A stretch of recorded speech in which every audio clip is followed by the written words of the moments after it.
छत्रपती शाहू महाराज की बोलो, अंबे मात की। आजच्या अंबाबाई मंदिर सुशोभीकरणाला उपस्थित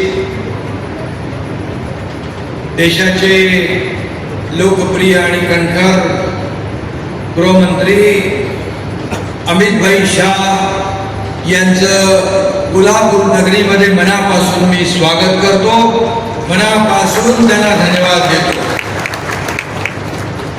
या कार्यक्रमाला उपस्थित राज्याचे लोकप्रिय मुख्यमंत्री देवेंद्र फडणवीसजी, रवींद्र चव्हाणजी, हसन मुश्रीफजी, प्रकाश आंबेडकरजी, आशीष शेलारजी, शिवेंद्रराजे भोसलेजी, जयकुमार गोरेजी, चंद्रकांत पाटीलजी, माधुरीताई मिश्रा, धनंजय महाडिक, जयश्री माने, विनय गोरेजी, सर्व व्यासपीठावरील खासदार, आमदार, महायुतीचे सर्व पदाधिकारी आणि समोर बसलेल्या आमच्या लाडक्या बहिणींनो आणि लाडक्या भावांनो, कोल्हापूरच्या या ऐतिहासिक आणि पवित्र नगरीमध्ये आज अंबाबाईच्या मंदिराचं सुशोभीकरण या ठिकाणी अमितभाईंच्या शुभ हस्ते झालेलं आहे। खरं म्हणजे आज या शक्तिपीठाच्या आधुनिकीकरणाचं आणि सुशोभीकरणाचं काम सुरू होत आहे। आजचा दिवस केवळ कोल्हापुरात नाही तर उभ्या महाराष्ट्राच्या आणि देशाच्या सांस्कृतिक इतिहासात सुवर्णाक्षरांनी लिहून ठेवणारा आजचा दिवस आहे। कोल्हापुरी नगरी दक्षिण काशी म्हणून ओळखली जाते। आज अमितभाईंच्या उपस्थितीत सुरू होणारे काम दक्षिण काशीला जगाच्या नकाशावर एक दैदिप्यमान उंचीवर घेऊन जाईल यामध्ये आम्हाला पूर्ण विश्वास आहे। आणि आपल्या सगळ्यांना माहित आहे, प्रकाश आंबेडकर यांनी सांगितलंय, अमित भाईंचं आणि कोल्हापूरचं नातं काय आहे। अमित भाई कोल्हापुर के दामाद है, इसलिए कोल्हापुर वासियों को पूरा विश्वास है कि महालक्ष्मी मंदिर के सुशोभीकरण के बाद अमित भाई की गृहलक्ष्मी भी प्रसन्न होगी। म्हणजे आपल्या भाभीजी, अरे अमित भाईंचं प्रेम किती वेळा कोल्हापूरला आले ते, आणि या कोल्हापूरच्या प्रेमापोटी ते येतात। आदरणीय प्रधानमंत्री नरेंद्र मोदी जी के नेतृत्व में देश में एक सांस्कृतिक पुनरुत्थान चल रहा है। काशी विश्वनाथ कॉरिडोर हो, भव्य अयोध्या धाम हो, उज्जैन के महाकाल हो, भारत ने अपनी आत्मा को फिर से पहचाना है। मोदी जी की नीति है विकास भी और विरासत भी। आणि केंद्रीय पर्यटन मंत्रालय, प्रसाद, स्वदेश दर्शन योजना या सर्व योजनांमधून आध्यात्मिक आणि सांस्कृतिक क्षेत्रांचं अतिशय चांगला विकास होतो आहे। आणि म्हणूनच देशाला 12 वर्ष, मोदींच्या प्रधानमंत्री पदाला 12 वर्ष झाली।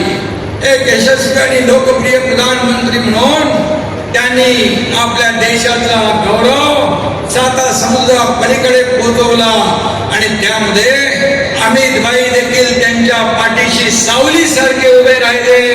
हा देखील एक इतिहास। आणि म्हणून महालक्ष्मी मंदिराचं जे आज सुशोभीकरण होत आहे त्याला एक आगळा वेगळा इतिहास आहे। आणि म्हणून मगाशी सांगितलं की देशातल्या जनतेला एक सुरक्षित भावना मनामध्ये निर्माण होते आणि त्याचबरोबर आतंकवादी आणि नक्षलवाद्यांच्या छातीमध्ये आणि पोटामध्ये भीतीचा गोळा येतो तो या आपल्या अमित भाई शाह यांच्या कर्तृत्वामुळे। काश्मीरचं 370 कलम हटवण्याचं काम अमित भाईंनी केलं। मोदीजींच्या मार्गदर्शनाखाली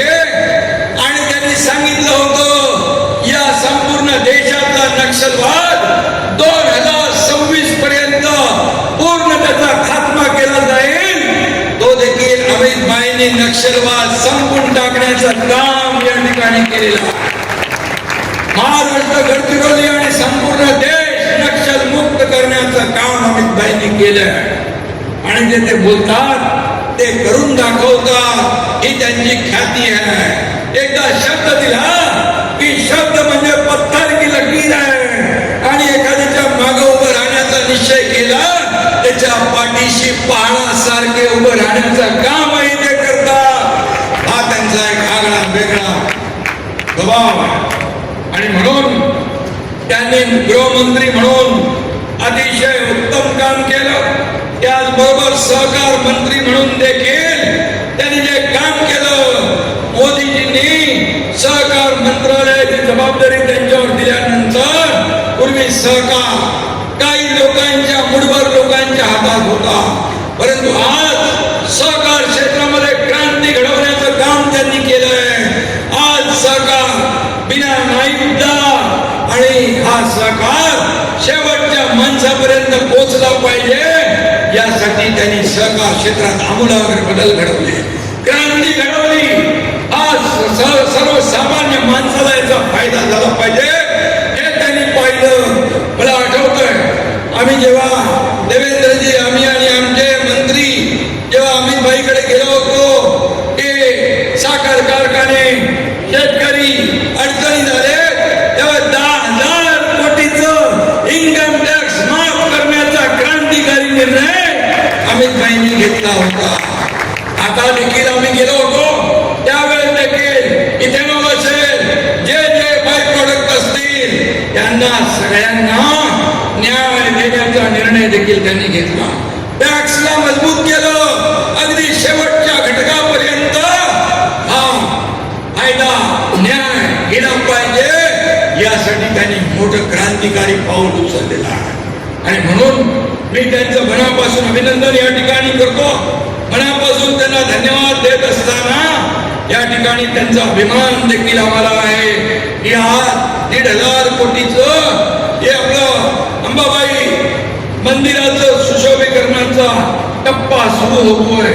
आणि महाराष्ट्र राज्य देखील या ठिकाणी तसं आपले आदरणीय प्रधानमंत्री देखील या ठिकाणी देशातल्या मंदिरांचं पुनर्जीवन, सुशोभीकरण करतायत, तसं या राज्यामध्ये देखील अनेक मंदिरांचं, देवस्थानचं, तीर्थस्थानचं या ठिकाणी विकास विरासत ही आपली विरासत आहे.